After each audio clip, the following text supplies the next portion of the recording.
उत्तर प्रदेश में एक सिस्टम लागू हुआ है, जिस सिस्टम का नाम है आप अपनी दुकान पे अपनी पर्सनल नाम जो मेन होता है नाम वो लिखा रहना चाहिए।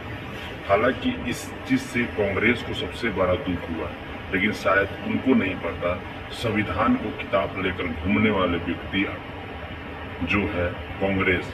उनको ये नहीं पता कि 2006 में ये संविधान में लागू हो गया था। हालांकि उनको पता नहीं है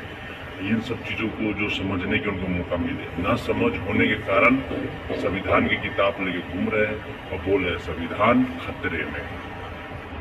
ये सब चीज के पीछे एक मैं आपको बता देना चाहता हूँ, ये कानून 2006 में जो लगा उसके तहत ये जरूरी होता है कि हर दुकानदार अपने दुकान पे नाम लिखे।